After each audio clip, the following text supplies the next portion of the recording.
Hai, selamat malam. Perkenalkan nama saya adalah Rahmadani dengan NIM 102042400081 dari kelas SIKJ 2401. Di sini saya akan running untuk tugas pendahuluan modul 2 pada mata kuliah penambangan data. Oke, di sini kalau dilihat kenapa sudah jadi bahkan sampai sudah selesai. Karena di sini sistemnya saya akan coba bantu menjelaskan terkait perintah-perintah yang ada pada tugas TP tersebut. Oke, di sini kita udah menggunakan dataset yang sudah disediakan. Oke, untuk nomor 2 kita akan menjelaskan perbedaan mendasar antara model linear research berdasarkan nih research dan K-means clustering berdasarkan pendekatan machine learning. Oke. Untuk penjelasannya kita coba dari perbedaan linear regression versus dengan K-means clustering. Di sini untuk perbedaan dari linear yang pertama itu untuk dalam pendekatan itu menggunakan data berlabel gitu. Terus dia model belajarnya dari pasangan input dan output untuk memprediksi nilai si kontinu tersebut. Terus tujuannya mencari hubungan linear antara variabel independen, fitur, dan variabel dependen untuk membuat garis regresi yang paling pas. Garis ini kemudian digunakan untuk prediksi nilai baru. Dengan contoh memprediksikan harga rumah berdasarkan si luas tanah tersebut, terus memprediksikan penjualan berdasarkan si biaya iklan. Terus untuk K-means clusteringnya di sini yaitu ada pendekatan menggunakan data tanpa label. Terus model hanya diberikan input tanpa output yang benar. Terus tujuannya untuk mengelompokkan data ke dalam sejumlah klaster berdasarkan kemiripan fitur. Data dalam satu klaster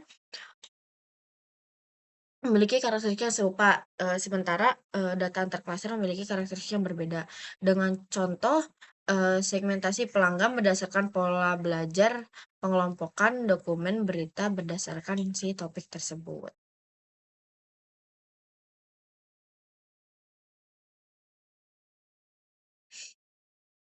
Terus kita akan lanjut ke soal nomor 3 ini. Nah, karena tadi aku udah bilang aku udah mengerjakan semuanya baru aku videokan dan sekarang aku ingin menjelaskannya. Oke, di sini kita masukkan si import Panda tersebut. Terus kita menampilkan plot si di si collab-nya. Terus ini ada upload filenya. Terus kita ada apa ya namanya? Kita juga melihat nih si 5 baris pertamanya. Kita udah upload si filenya, lalu di sini dia menampilkan apa namanya 5 data.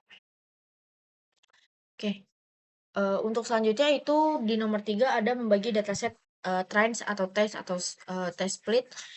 Nah ini untuk persiapan data linearnya nih, kita itu akan memprediksikan si profit target berdasarkan sales dan quantity fitur. Pilihan fiturnya itu sales dan quantity, terus kita membagi, ya ini ada 80 training dan 20 testing. Random testing digunakan untuk memastikan pembagian data selalu sama setiap kode yang dijalankan. Ini sudah kita jalankan, ini sudah checklist.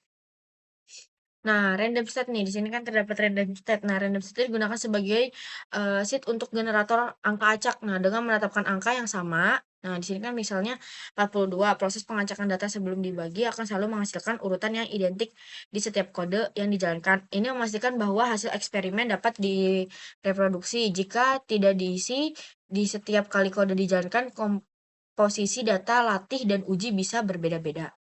Terus untuk nomor 4 yaitu melatih dan memprediksi dengan linear regression. Nah, ini. Ini untuk inisialisasi model, terus yang ini untuk melatih model pada data latih, terus ini untuk sintak untuk melakukan prediksi pada data uji. Ini sudah di running checklist. Terus kon nah ini untuk nomor 5 yaitu koefisien dan intercap dalam linear regression. Nah, ini adalah sintak menampilkan koefisien. Nah, di sini itu untuk intercap itu nilai prediksi profit ketika semua fitur sales dan quantity itu bernilainya 0 secara matematis. Ini adalah titik potong garis regresi dengan sumbu Y. Terus untuk koefisiennya itu menunjukkan perubahan pada profit untuk setiap perubahan satu satuan pada fitur dengan asumsi fitur lainnya itu tetap. Nah, untuk koefisiennya itu ada sales dan ada quantity. Nah, untuk sales itu kita menggunakan misal 0,2 setiap kenaikan sales sebesar 1 unit diprediksi profit akan naik sebesar 0,2 unit. Terus untuk koefisien quantity misalnya di 5.1 setiap kenaikan quantity sebesar 1 unit diprediksi profit akan naik sebesar 5.1. Terus untuk di sini tuh menunjukkannya bahwa si angka ini spesifik. Analisisnya itu menafsirkan besaran dan arah negatif atau positifnya si koefisien tersebut. Nah, untuk kalau koefisiennya sebutnya positif, maka dia hubungannya searah dan kalau negatif makanya dia akan berbanding balik.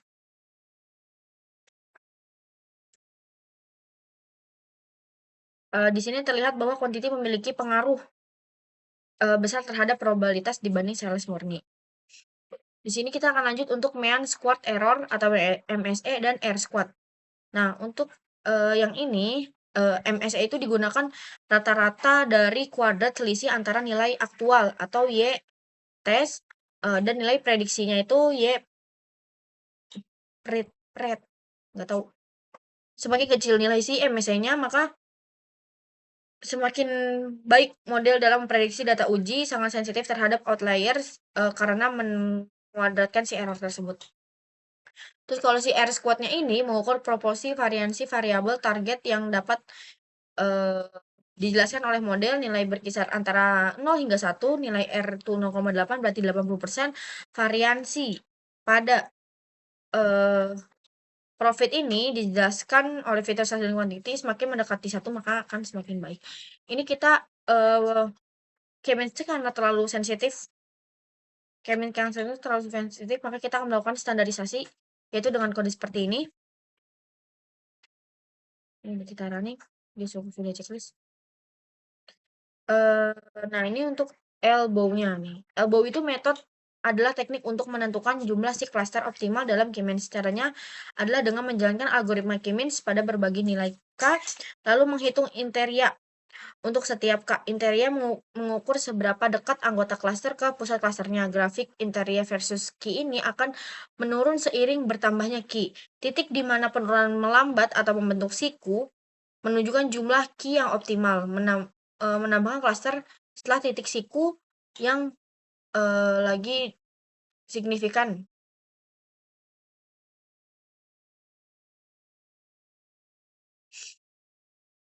Nah, terus ini sudah ada hasilnya untuk menentukan key-nya.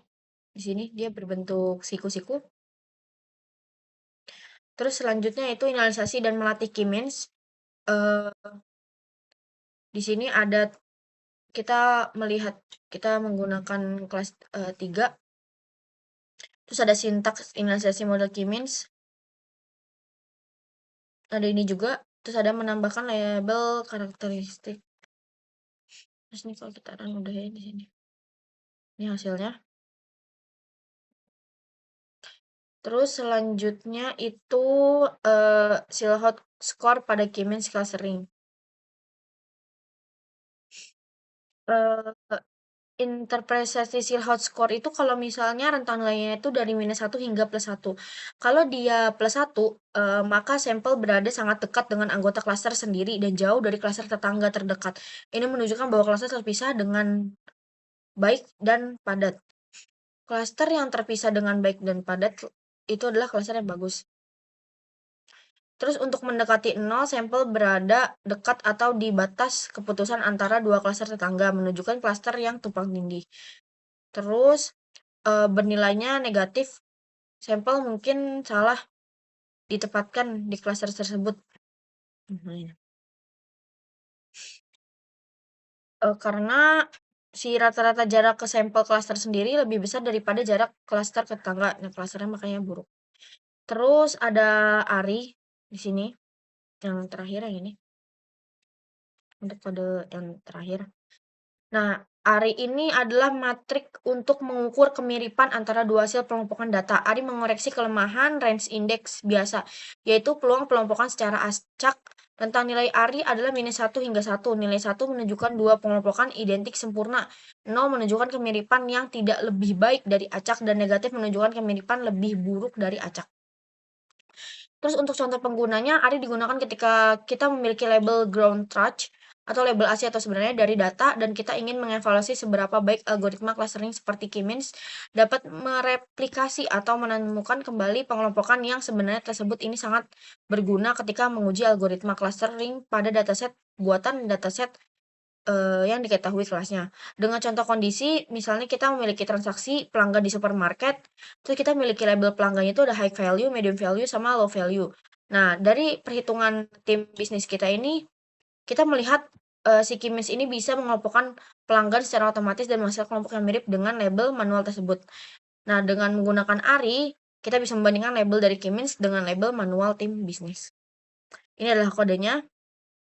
Ini adalah contoh dari kodenya, dan kita bisa melihat nih kalau di sini ditulis investasi ARI mendekati menunjukkan bahwa pengelompokan berdasarkan K-means tidak lebih baik dari pengelompokan acak jika dibandingkan dengan label segmen. Ini wajar karena target bisnis mungkin tidak linearly separable hanya oleh sales quantity atau diskon.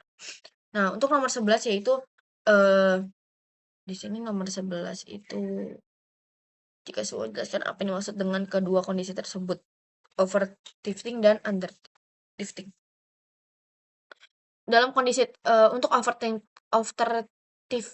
itu, untuk kondisinya itu dia model terlalu menghafal data latih termasuk noise atau outlier di dalamnya. Model menjadi sangat kompleks dan tidak bisa menggeneralisasi pola untuk data baru. Nah, performanya itu data trainingnya itu sangat baik, tapi errornya juga rendah. Terus data testing atau validasinya itu dia sangat buruk karena tidak bisa mengeneralisasi. Dengan analogi, semisal kita sedang ulangan terus kita menghafal soal dan menghafal jawabannya saat latihan sebelum ujian. Terus saat ujian kita mendapatkan soal baru, terus kita akhirnya gagal total karena kita tidak bisa mengerjakan itu karena kita fokus untuk yang sebelumnya. Terus untuk daftar drifting itu dengan kondisi model terlalu sederhana sehingga gagal menangkap pola yang ada dalam data latih.